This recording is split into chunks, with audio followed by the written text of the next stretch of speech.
So we're with Keith Blume in the Eagle Games booth here, and they have a wide variety of new games here on the table, and we're going to kind of get the rundown on all the new things coming out here. I know we've had our eyes on Dragon Rampage, but I see a couple titles here that, heck, I don't even think I saw yesterday here at the booth that I'm interested to find out about too. That could be true, yeah. We actually are now doing the marketing and fulfillment for Academy games, so what you see in front of you, the most recent arrival is 1812. Which is Uva's latest release about the invasion of Canada. This is part of the Birth of America series. So we're excited to have that. Yeah. It is a 2 to 5 player game. I got to play this probably about 6 or 7 months ago and absolutely loved it. I think the way it phases into gameplay, very easy to get in and get started. He explained it to me in about 2 minutes. So sometimes the block games can be a little intimidating when you think about, oh, it's a war game, but the reality is it's got a collaborative aspect, and it just phases up nicely, card-driven element to it.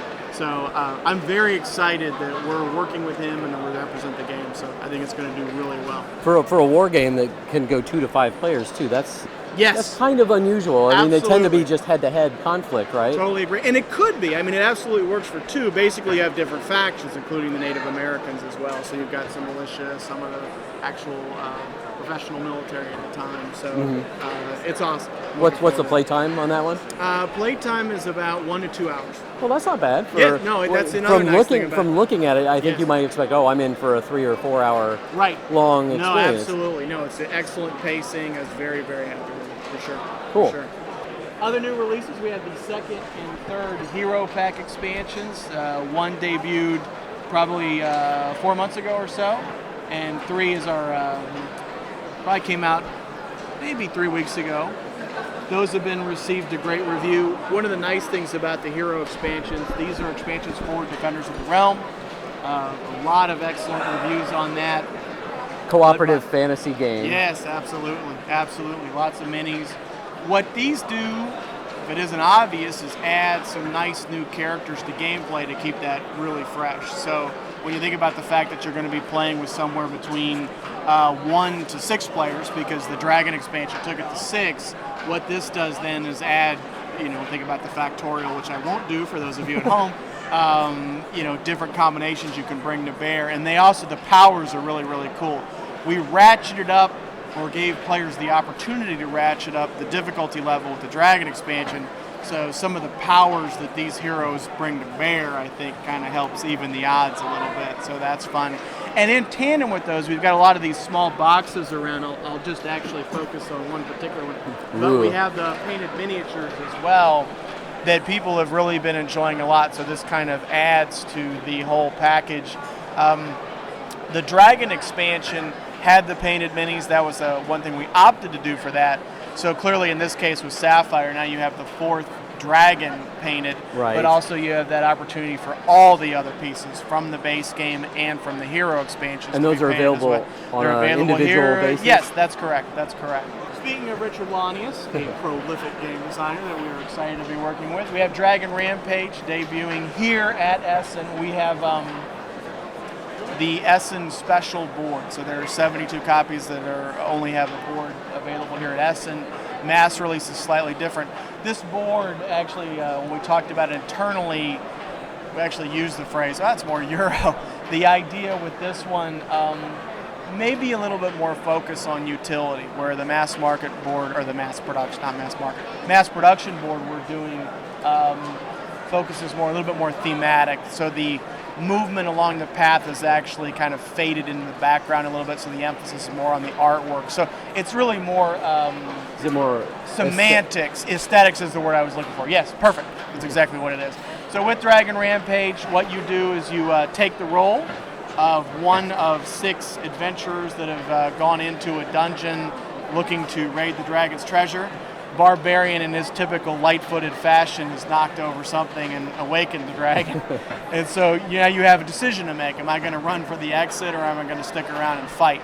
This is not a cooperative game. So people who are kind of associated with Arkham and Defenders, This is not your dad's cooperative game. So, in fact, what you can do, the end conditions, the victory points at the end change depending on how the game ends. Oh, so, neat. for example, if the game ends with slaying the dragon, the person who is closest to the exit gets penalized. So he was the coward. Yes, exactly. And so you have cards, you have particular player cards that allow you to get in people's way. Maybe one called Trip, for example, like, oh, you don't get to move this round, or maybe I'll even knock you back a space, or you're not going to attack the dragon after all. So there's a lot of excellent interaction in this game that I think really reveals itself as you play it a couple times in a row. Well, that's kind of cool that the process of play actually kind of affects the victory conditions. That's pretty interesting. Absolutely. And as you see somebody kind of spinning their strategy, you can either say, oh, I can do better, or it's like, I need to get in their way. Right? One of the two kind of make life difficult. Yeah. So, definitely excited about that. That'll be available in the U.S. probably in about 6 weeks, I think. This is a reprint of the Saxon Classic. We're very excited. In the stop sign board. In the stop sign board with traffic cones. Dun, dun, dun. People dig it. I'm telling you, they're like, that's brilliant. I like that it. makes you happy, then I'm happy. That's how that works. But yeah, so this is the classic. Very excited to have that back. This is a two-player, think Stratego and chess. If you're a BGG fan, one of our very close friends, Ender Wiggin, did an excellent review of this, and we were delighted how happy he was with this. The thing I like about this game is that you're able to get into it, you can play it in about 15 to 20 minutes. So it has a nice level of strategy to it. Unlike chess that you have to really, people devote a lifetime to playing chess. Yeah. I wish I had that kind of time now that I think Me of it, but too. apparently I don't. So anyway, but it's nice. It has a nice level of strategy. We can get in and out of it. It is not surprisingly that it has mirrors on the pieces, hence the name Mirror Mirror. So what you're able to do is you maneuver pieces behind. Your goal is to intercept the love letter. All your pieces have letters that either contain a yellow, blue, or red seal. The red seal is the one that's the real love letter, so that's what you're trying to capture from the other player.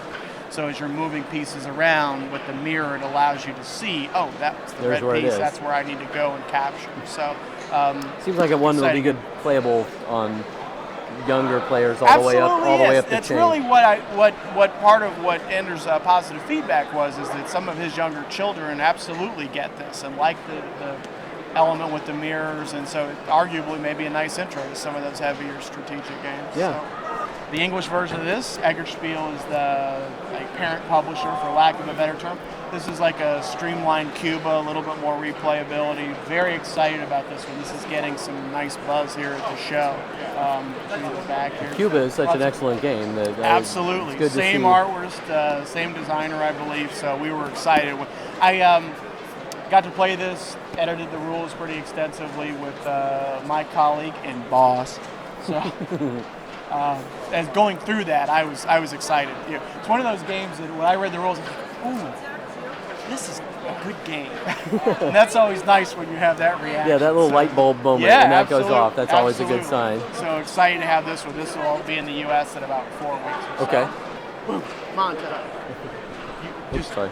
traveled back in time about 30 years, going a little retro. This game was originally published in 1973. This was our first Kickstarter. Considered a grail game for a lot of people. Secondary market, you see prices $200 in some cases. For those of you who waited to sell your copy, too late. So this is a 4-player, 2-team word game. And the way it works is you seed the board to start with these brown pips and a square pattern, or actually a rhombus pattern of random colors, one line of each. And so what you're doing is creating words, and each color represents either 5 or 6 characters in the alphabet. So you've got a timer, you give a clue that consists of up to 5 words, and you can't say things like rhymes with, something like that.